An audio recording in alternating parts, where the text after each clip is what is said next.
Adolphe Mouzito, bonjour. Bonjour. Lors de sa visite à Kinshasa, le secrétaire d'État américain Anthony Blinken s'est dit très préoccupé par les informations crédibles selon lesquelles le Rwanda soutient les rebelles du M23. Est-ce que cela vous satisfait?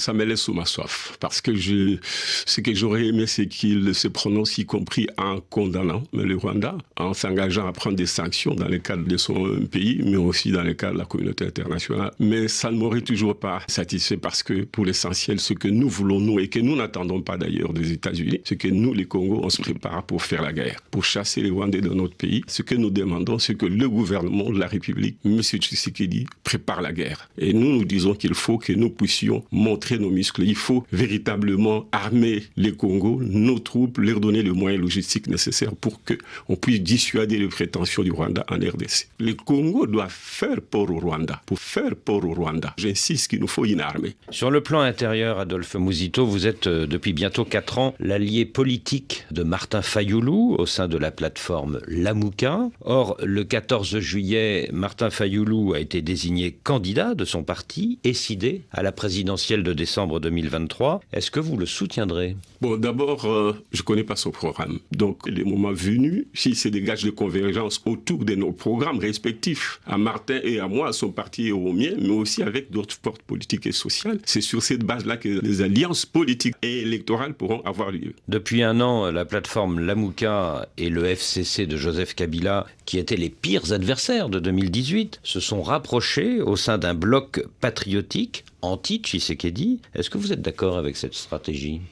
Mon parti et moi, nous avons dit non à ces blocs patriotiques parce que nous considérons qu'on ne peut pas s'appuyer sur celui qui a fait le péché pour combattre celui qui a profité du péché. Et donc, nous pensons que les FCC ne sont pas des alliés appropriés pour lutter contre la fraude électorale et pour la vérité des urnes. Parce que c'est eux qui sont à la base de cela. Donc, c'est ça d'ailleurs qui fait la divergence entre SID et Nouvel Élan, entre Martin Fayulu et moi. Évidemment, c'est une divergence qui peut être dépassée, j'espère, parce qu'il faut maintenir la Mouka comme force de résistance. Êtes-vous toujours, comme Martin Fayulu, dans une opposition frontale au régime de Félix Tshisekedi, ou est-ce que vous êtes plus mesuré à présent dans vos propos? Non, je suis toujours résistant dans la Mouka, je suis toujours dur par rapport à M. Tshisekedi et à l'Union sacrée de la nation. Quant à ce qui concerne le processus électoral, je doute de la crédibilité et donc je ne suis pas sûr qu'il respectera, auquel cas la Mouka va rebondir pour exiger des élections transparentes et dans les délais constitutionnels.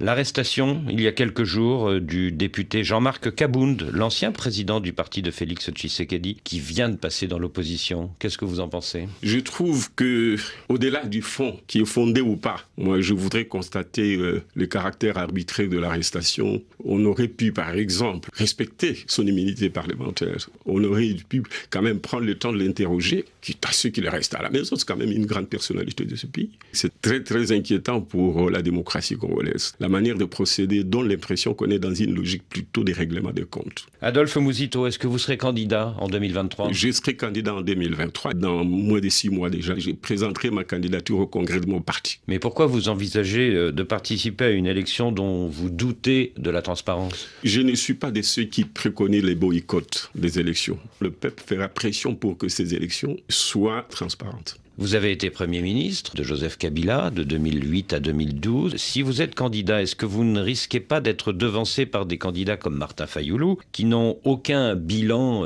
éventuellement négatif au pouvoir et qui ont une vraie virginité politique? Oui, la virginité politique, c'est un atout, mais c'est en même temps une faiblesse. C'est qu'on n'a jamais mis la main à la pâte. J'ai l'avantage d'avoir un bilan, mais surtout l'avantage d'avoir commis aussi des erreurs dans ma gestion. Parce que, dit-on, l'expérience, c'est la somme des erreurs. Donc, c'est un atout. Ça me permet de savoir quelles sont les limites de l'État, quelles seront les limites de mon gouvernement dans les promesses qu'il faut faire au peuple. Et si vous êtes élu, quelle sera votre priorité économique ou financière? D'abord, la priorité, c'est la souveraineté de l'État. Il faut un État souverain. Pour cela, il faut des ressources pour financer sa fonction régalienne. Donc, il faut doubler le PIB. Mais comment doubler un PIB avec quel modèle économique? Nous allons mettre l'accent sur les ressources naturelles qui font l'objet du bradage hier comme aujourd'hui. Je prends ma part des responsabilités en tant que dirigeant. Deuxièmement, nous pensons à une politique des grands travaux qui passent par la construction des routes. D'où viendront le moyen pour financer ces routes et les convois d'héritage du point de vue des infrastructures? Il faut trouver une solution pour les entreprises publiques qui aujourd'hui sont un boulet dans le pied de l'économie congolaise. Moi, je suis pour la privatisation de celle-ci et je veux que ce soit l'un des thèmes qu'il faut imposer au débat public dans notre pays. Adolphe Mouzito, merci.